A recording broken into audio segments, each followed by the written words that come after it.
Welcome to Chaos2Cured podcast. You're here with Jeffrey Freed and Kirk Patrick Miller.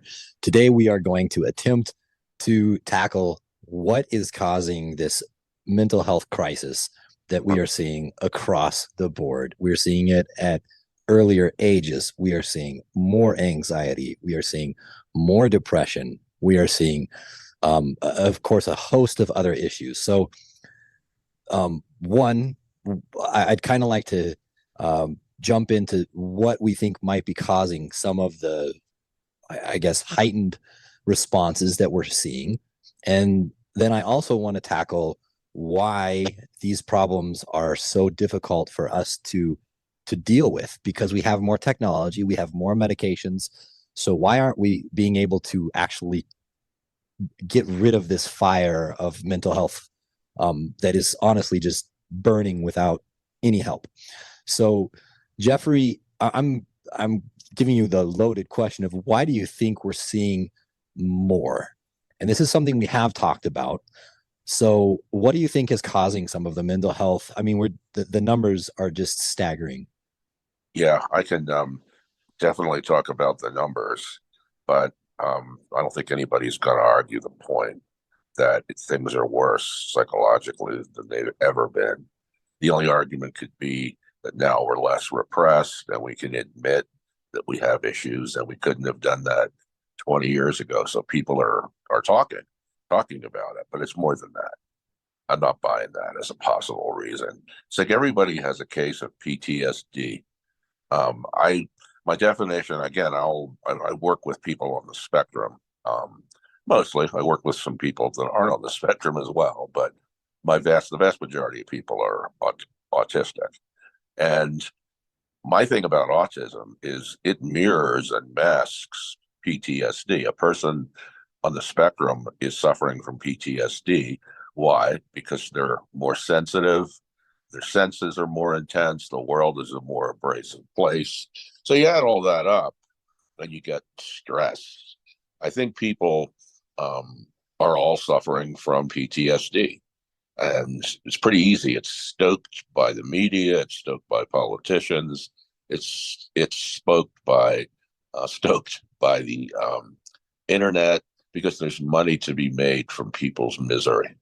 If you're unhappy and you feel lonely and estranged from everybody, and that feeling of enemy um, starts to embrace, you start to embrace it, and you just feel hopeless.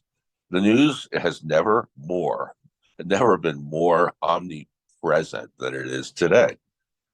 As all people do, is they're on their phones, they're on their devices. Some actually still watch TV, and what you find is just a cacophony of misery. Um, the news is never good, or seems to be never good, and we have climate change. We have politicians going after each other. It's not a very kind or nice culture, so everybody's angry. Um, Rich white folks are angry about whatever they're angry about, probably feeling like they're losing their grip at the upper rungs of our society. Um, Black people, people of color, are unhappy because a lot of them feel as if they're oppressed, and little children are like growing up so soon because of the constant and absolutely constant the bad news, the sex, the fact that anybody can get on the internet and see sexual stuff way before we're ready to deal with it. Little 6-year-old and 8-year-old kids curse.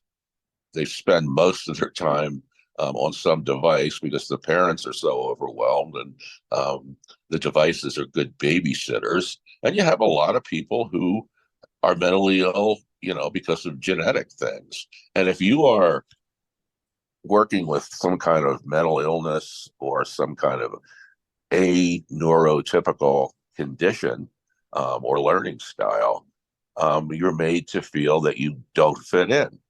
And it's just a perfect storm of bad things coming at a group of people, at a bunch of people, at a culture that isn't ready to deal with it.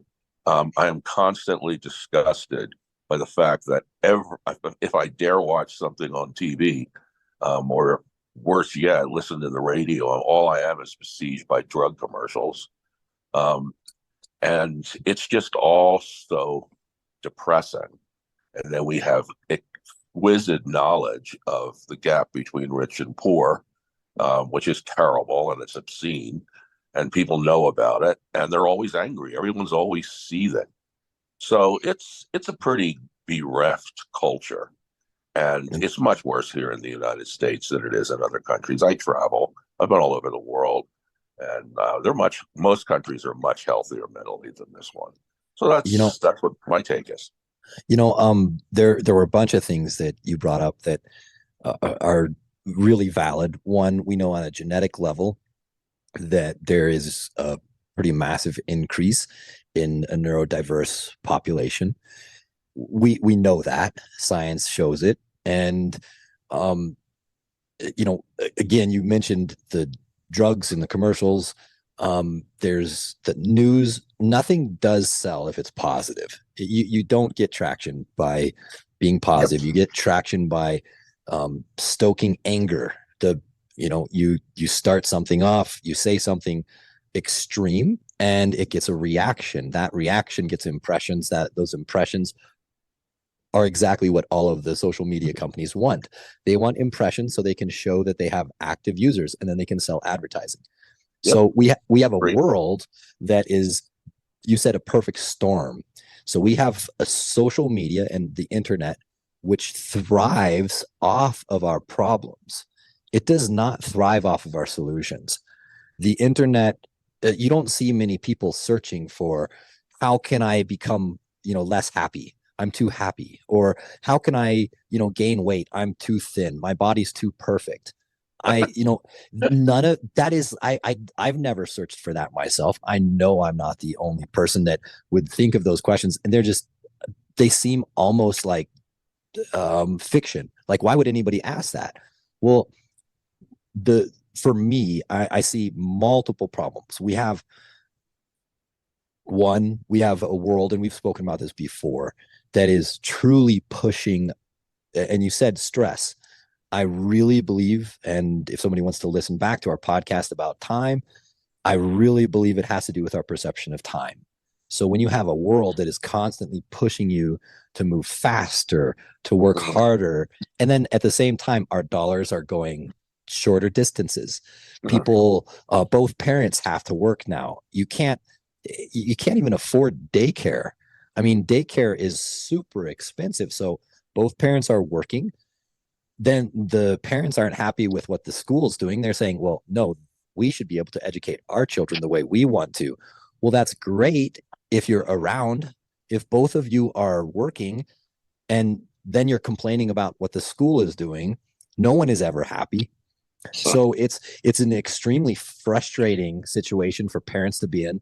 It's extremely frustrating for teachers, extremely frustrating for the individuals, and then the therapists as well.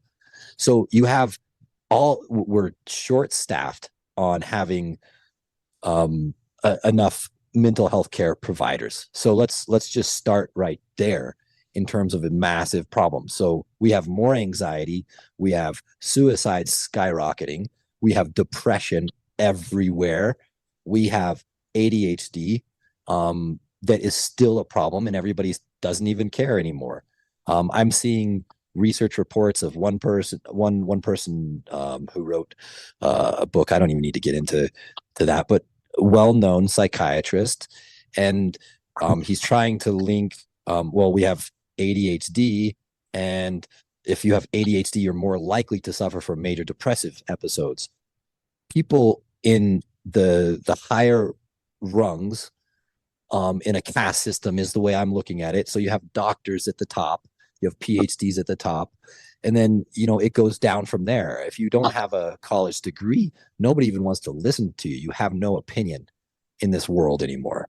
So that's problematic because we have all of these brilliant people that are not getting through undergraduate.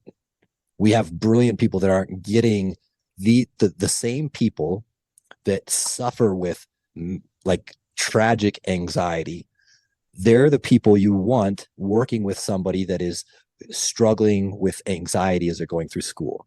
You want somebody who understands what that feels like so they can help the student out. They can relate to it on a personal level.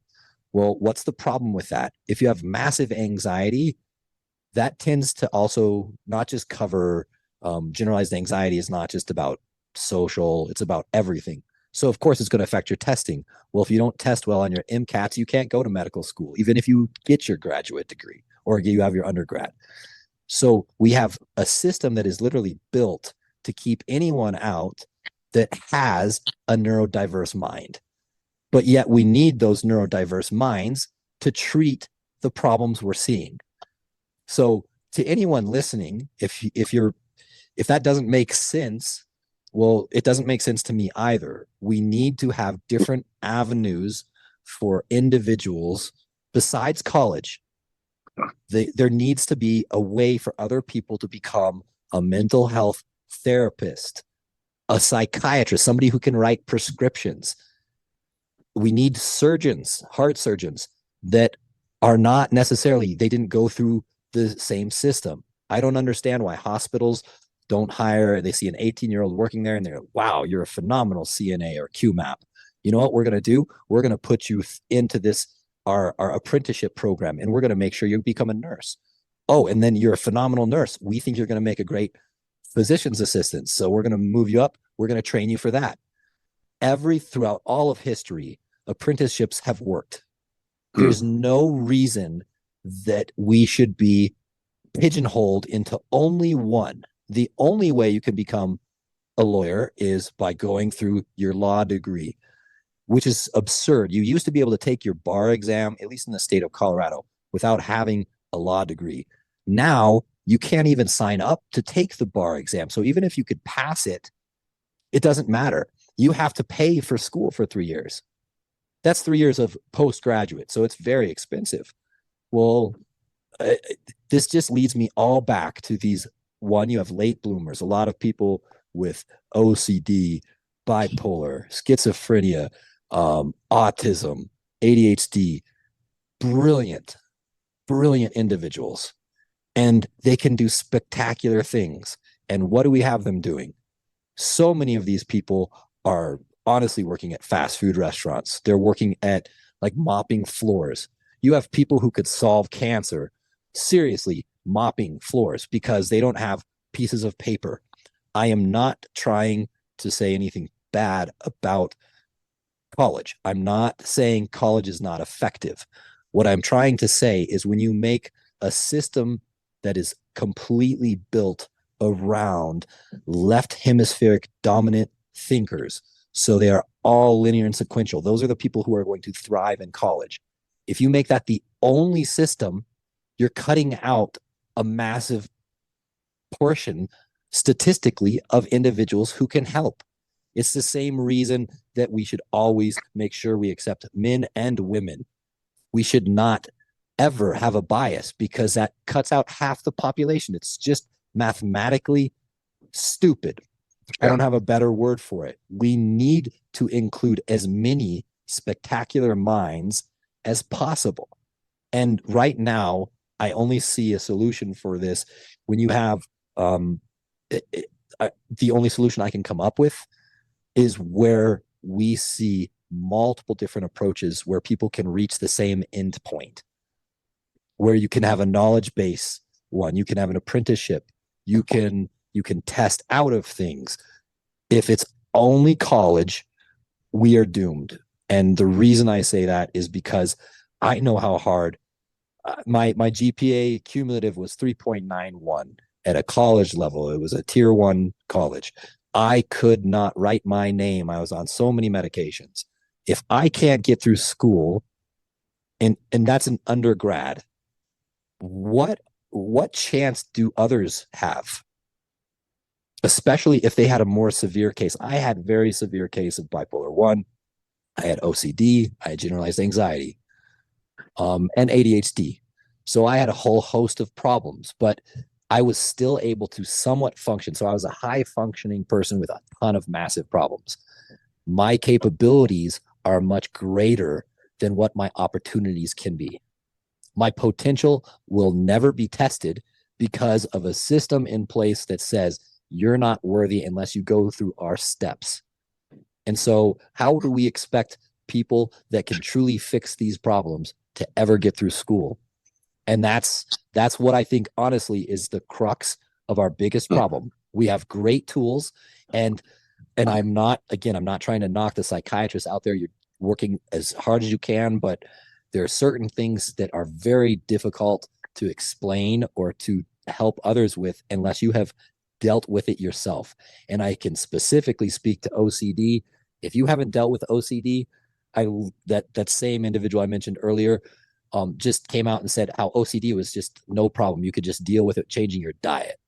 That really made me livid.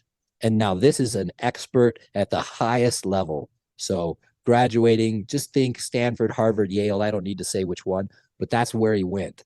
He's a psychiatrist, and he's saying you could just take care of OCD with nutrition.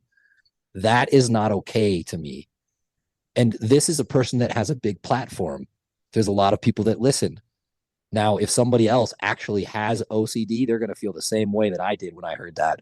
It's not a mild thing to deal with when you have to like wash your hands, or every time I'm washing the dishes, it takes me like 4 hours instead of somebody else taking 20 minutes.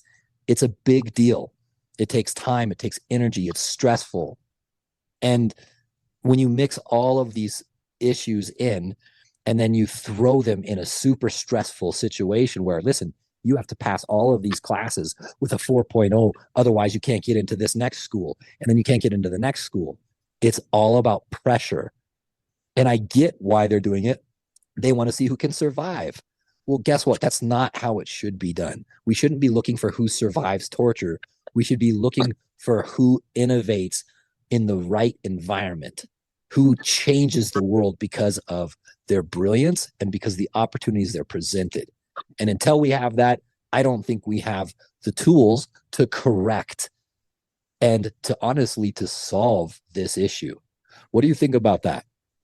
Me? Well, I think that a lot of I do agree with it. I thought it was really well stated. It's something called the doctrine of exclusivity as well. If in terms of professionals who deal with mental health, psychiatrists, MDs, you got to keep it real difficult. So most people quit. Then you're in demand. And if you're in demand, you can charge more and feel more important. So what it's important for the system to do is make it extraordinarily difficult for most people to get to achieve some kind of MD or psychiatrist or anything like that. And it's on purpose. It's to make it hard so people can feel that they're special who do it. And that worked a little better when you had less issues with mental health. Now it's so bad. There's so many people under so much stress and doing poorly, and you don't have enough decent people to work with them. And they've got their exclusivity, but they've also got too many people to handle. Then they deal with healthcare systems which tell them 10 or 15 minutes per patient. You have a system that is efficient in terms of seeing a lot of people, but it doesn't help very many people. And as you said, the crux is it eliminates people who've been there. They just assume if you suffered from bipolar, autism, whatever, that you are broken. And broken people can't fix other broken people. Wrong. They're the only ones that can help. So we need that to change. I don't see it happening. I just see things getting worse and worse. And the stress level gets worse and worse. If you wake up in the morning and you listen to a little bit of the news, let alone hours of it, you're ready to hang yourself. Climate change is awful. There's terrible wars, children being massacred, fires that destroy islands and 1,000 people, and essentially climate change, the specter of climate change making life unbearable. That's a biggie. I don't think anyone has ever, any culture has ever faced anything that bad. There's just no hope.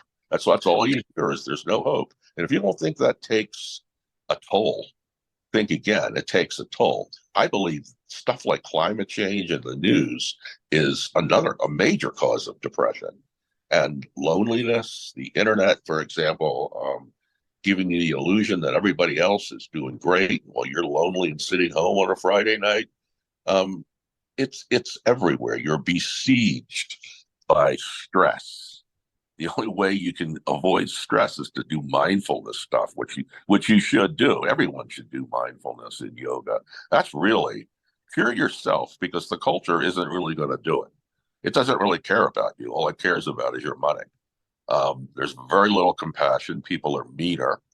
Um, and decent, competent therapists are besieged. They have so many people, they don't know what to deal with. A lot of them quit. That job is stressful out of a mental health professional.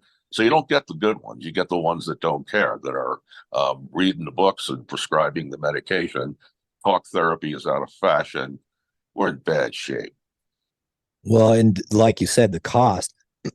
I mean, if somebody wants to get into a psychiatrist, the wait is, I know 6 weeks, 2 months, 6 weeks is 3 months. nothing. It's much Yeah. longer than that. So, I mean, your best case scenario is you have a child in duress and you can't get them help. So you take them to the ER, and the doctor there, says, okay, this individual is not in their right mind. So we're just going to use the first line of defense, a really strong antipsychotic. Um, you know, to somebody having a manic episode, they are a danger.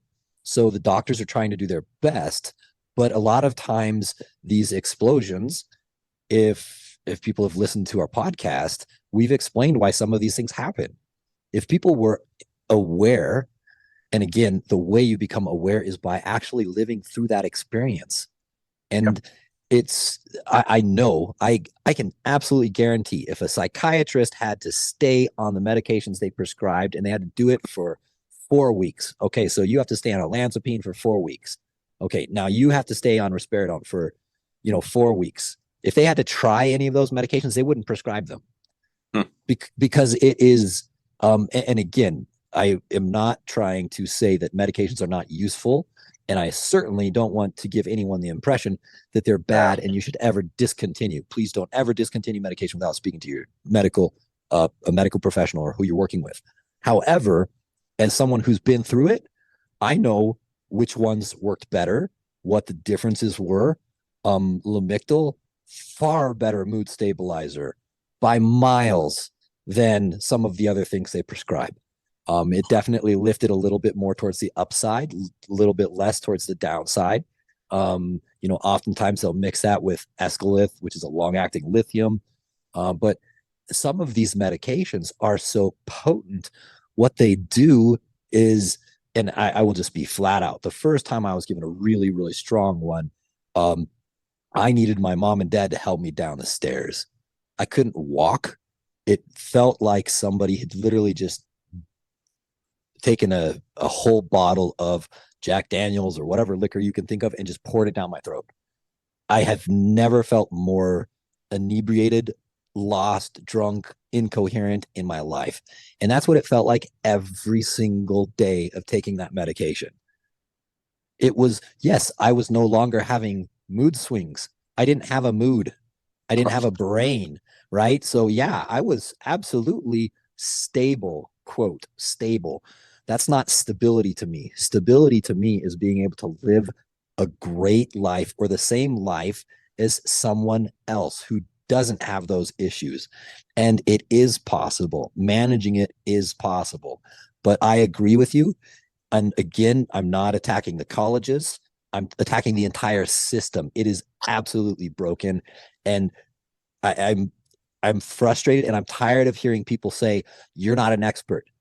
And then somebody else says, oh, you're not an expert. You're not an expert. Well, who is really an expert? Is it the person who read a whole bunch of pieces of paper? Or is it the person who lived it, overcame it, and is now a beacon of hope for other people who suffered the same thing? So really, how do we define expertise? And we're running into an issue where expertise has nothing to do with knowledge, in my opinion. It does, Again, I'm not trying to knock the people who have a PhD and who have lots of knowledge in specialized fields. I'm trying to talk about mental health in general. We have a much larger population, all suffering. We don't have enough people to help. So we need to address that issue. And throwing more drugs at people seems to be the solution they're coming up with. As you Exactly. said, okay, you have this medication. Well, we're going to take this one on top. I mean, I Yeah. was taking like 50 pills a day. Come Yeah. on. Let me interject. It's like the thing that I find so irritating um, is a commercial for a medicine that if you're taking antidepressants that aren't working, take this medicine, add it to your repertoire. Then if that doesn't work, add another. All they care about is money. The system is greed, like the rest of our culture. It's all money. That's why we have greedy, rich, incredibly rich people, and most people are barely hanging on. It's all about money and it's all about exclusivity. And the system, I couldn't agree more. The system is broken. And I would add this like I said, 20, 30, 40 years ago, it was broken as well. But you didn't have this much stress then. I know there are people listening to this will say, yeah, we had to duck and cover because we thought the Russians were going to bomb us. We had all kinds of problems with crime. That's not new. You did, but it's worse now. And it's a different kind of stress. It's the kind of stress that really works on your sense of optimism. Every time you're in a good mood, you think, well, I'd better enjoy myself because we'll all be dead in 20 years or unable to breathe the air. So, of course, we'll be dead. It's all there. There's all this research that says devices are stressful and create stressful individuals who, have terrible issues. We're doing everything wrong. And I like to finish these things by coming up with solutions.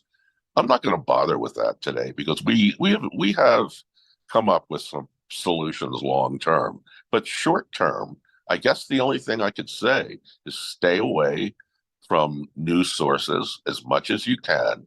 Stay away from media that is depressing and miserable, and just do your best on enjoying every day and focus on the good things. And do meditate, for God's sakes. Meditate, do mindfulness stuff, hang around with people who are positive, because if not, you are in trouble. I I also usually like to have solutions. I've stated my solution. It's practically impossible to institute without the help of big businesses. Good luck. And it was one of those things where I agree with something you said earlier, which is where you have to become your own advocate.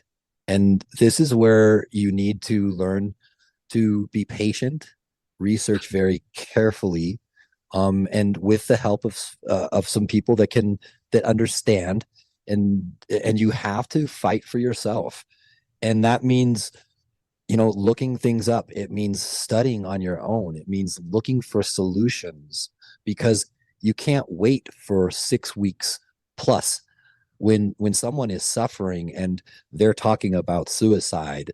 It needs to be taken care of right away. And if someone is suffering right now, I'll just give them the number 1-800-273-8255. That's 1-800-273-TALK. Paul, but that's only a band-aid. It's not a solution. So the thing is we know we can't wait for weeks to go seek help. So you need to become very knowledgeable. And that means being able to, distinguish between what is true information and what is misinformation. That is very vital. And then it requires patience, diligence, and that's what, as a parent, you need to do. If you have a neurodiverse child, you need to study everything you can, read every book you can, read, learn, and then start finding the things that do work. I mean, this podcast, if you have a neurodiverse child, just go back and listen to our shows. These, there are solutions and there's things that have been studied and suggested that are very, very functional. Cognitive behavioral therapy is very useful. Talk therapy, like you just said, is very useful. So there are tools out there. And there's medication too. The key part is you have to understand what you're dealing with. You need to make sure that you go seek and find the right professional. And that is a task on its own. So I don't really have any solutions. I thought this needed to be brought up because we have a massive amount of problems and we need to look towards every possible way to solve it because at this current trajectory, I'm concerned. So we'll leave today with a slightly, you know, a question mark. I Yeah. always want to have hope, but you said it really well. I think we can kind of close up. So to everyone who listened, you know, we would love to have suggestions. If you have something, shoot us a message. So we'll start with something positive on the next show. But this needed to be talked about. And there's some other things I really want to speak about as well, but I thought that covered it pretty well. Do you have anything you want to add? No, it's perfect. Okay. Let's close off here. Thanks everyone for listening. Tune in next week. Please subscribe, like, share, all the normal stuff. And we will be back next week. We appreciate you all. Have a beautiful day and don't ever give up hope. We'll all find a way.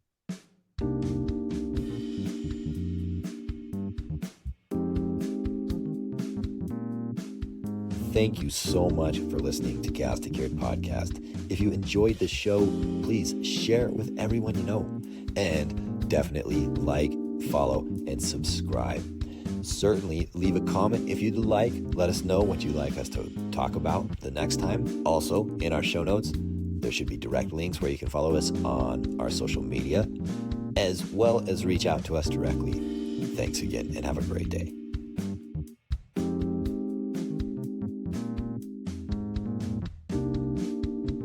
The views, thoughts, and opinions expressed on Chaos2Cured podcast are the speaker's own. All discussion is based on our own experiences.